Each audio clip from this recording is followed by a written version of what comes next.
Hi there, trailer owners. Today we're going to be taking a look at and showing you how to install Dexter's single axle shackle and bolt kit. In this kit, you're going to receive your bolts for replacing both your spring eye and your shackles, as well as heavy duty upgraded shackles.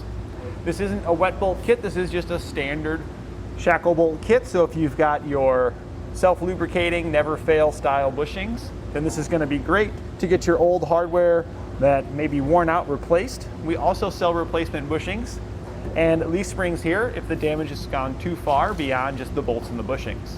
And here you can see our shackles. They are a little bit thicker than your standard shackles, so that makes them heavy duty. They can stand up to heavier loads a little bit better than the traditional ones that your trailer will come with.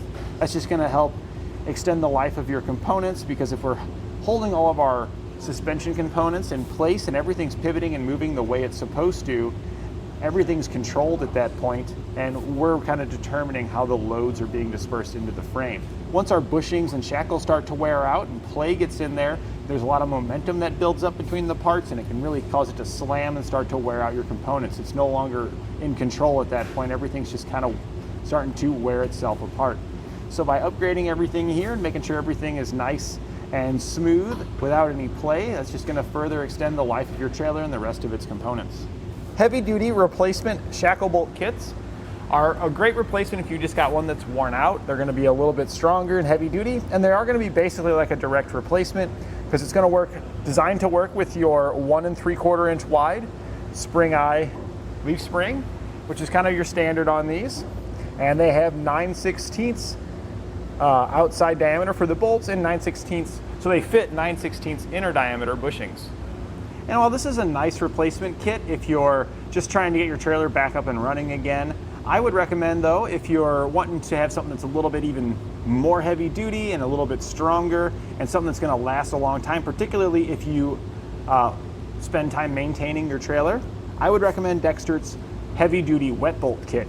It's going to have even thicker shackles at about 1/2 inch thick, so they're going to be much heavier duty than what these ones are. So it's a really big upgrade. And the bolts that come included with the wet bolt kit will have zerks at the end, so you can grease it.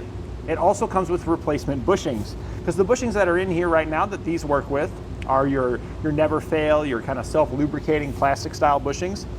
And those bushings are great for lighter duty applications, especially if you don't really want to spend time maintaining your trailer and checking it over and stuff like that. If you just want to hook it up and use it, I would recommend that you stay with the never fail bushings, the self-lubricating style. But if you're really adamant about maintaining your trailer and checking it before every trip, the wet bolt kit is going to last a lot longer than the never fail, as long as you're greasing them. If you're not somebody that wants to spend time greasing, though, then stick with these, because these will last longer than your wet bolts if you don't grease your wet bolts.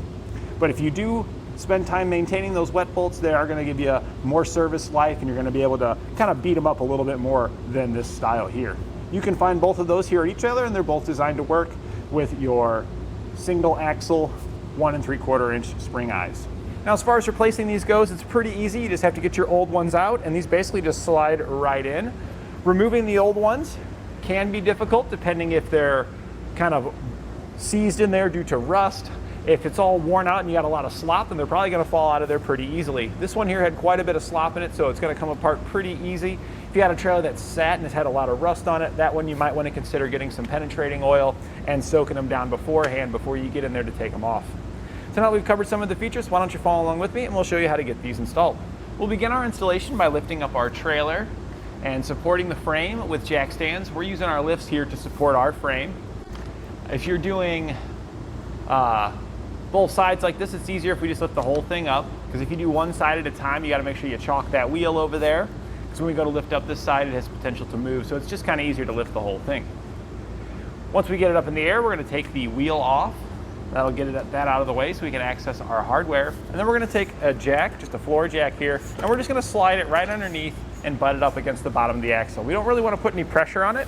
We're just trying to support it at this point.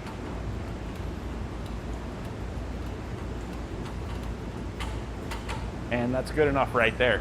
So now that we've got it supported, we can remove our old hardware here. We got our shackles here on the end we're going to remove, and you can see those are nice and loose, pretty worn out. We're also going to be replacing the spring eye bolt on the other side of our leaf spring. The size you're going to use is going to vary depending upon your previous hardware. Oftentimes the inside nut is smaller, like an 11/16, but on this older trailer here, it's pretty large. So we got a 22 for the inside and a 21 for the outside, or a 13/16 or a 7/8. They're both very similar sizes. So we're going to remove all the nuts.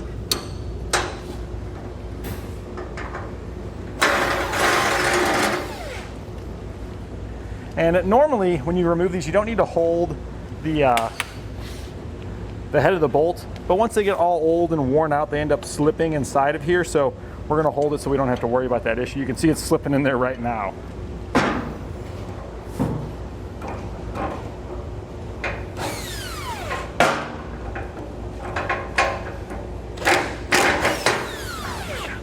And now we're just moving over to the other side of our leaf spring here, to the spring eye bolt. We're going to get this one removed as well. So now we're on the inside of the frame. We are looking from top down because this trailer doesn't have any boards on it. Normally you'll be looking from the bottom, but this is the bolt that goes through the spring eye. To get this one out, since it's normally splined in there, and we don't want to mushroom the end of the bolt because that could spread it out and make it get caught up inside, and then it's really hard to remove. So the nut that we had just removed, we thread it back on there just a couple of turns like that, and that's going to give us a striking area that's not going to damage our bolt. And we just want to give it a tap like that. You usually do have to hit it pretty hard. This one we saw was spinning already, so the splines were wore out. But you're just trying to get it to break free from those splines, because then it should tap out fairly easy the rest of the way.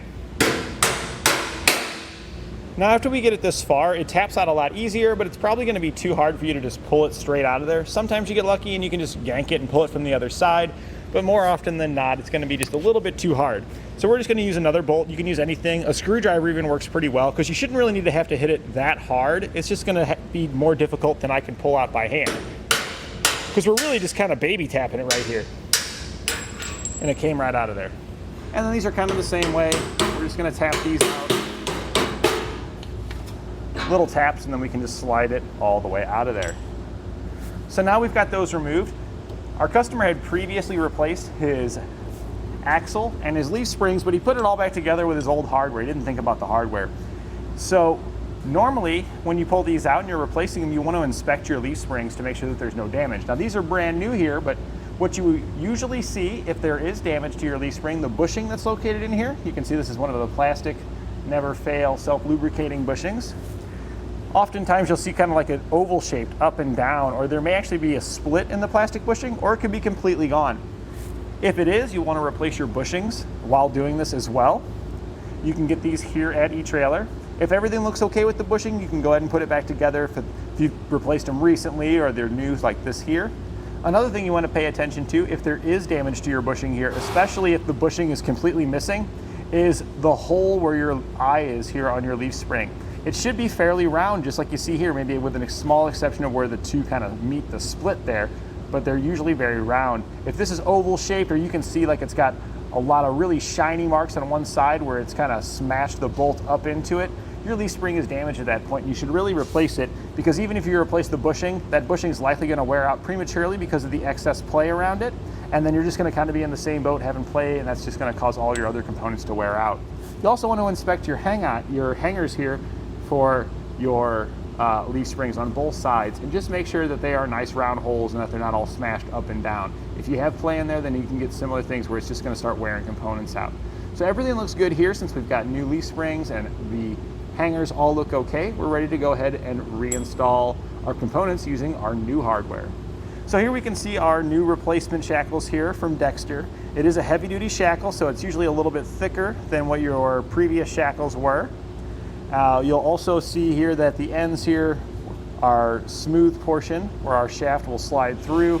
We don't have any rust or anything on there, and that's going to ensure that it's not prematurely wearing out these bushings, because we have nice smooth surfaces to ride on our bushings. So now we're going to go ahead and install them. So you can see here that when we go to put it in, we're a little bit off. That's not a big deal. We can lower down our axle a little bit. That's why we've got our jack under here supporting it. So we're just going to lower that down just a little bit, and then check our fitment once again. Looks like we need to go down just a smidge more. And then it should slide together like butter, just like that if you've got it all lined up. And then on the other side, we're going to place our shackle strap, make sure that slides over the flat portion. of your attaching bolts, and then we're just going to take the nuts that come in our kit and place those on there.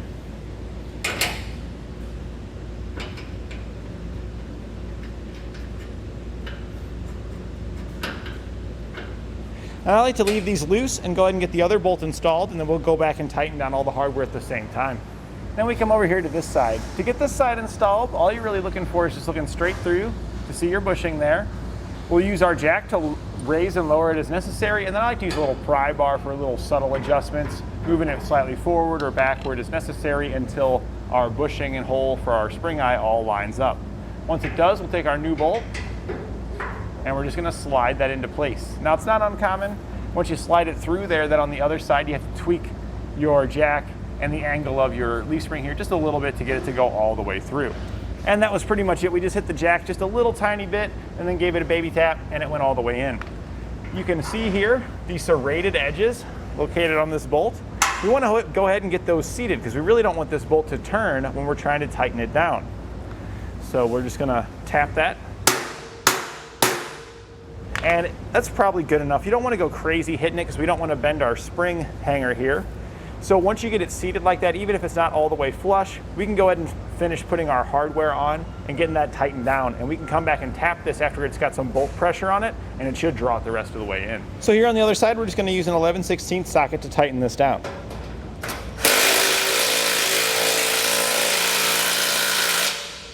And we're going to repeat that for our other bolts on the other side as well.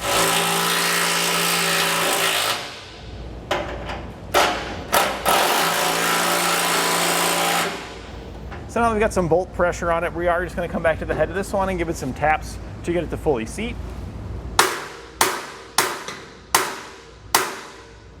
And that looks like that took up the rest of the gap. So now we can just go back and torque our hardware to the manufacturer's specifications.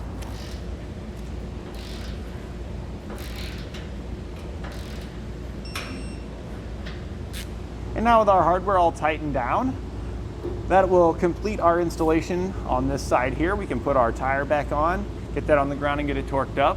And then if you're replacing the other side, just perform the same procedures over there as well. And that completes our look at Dexter's single axle shackle and bolt kit.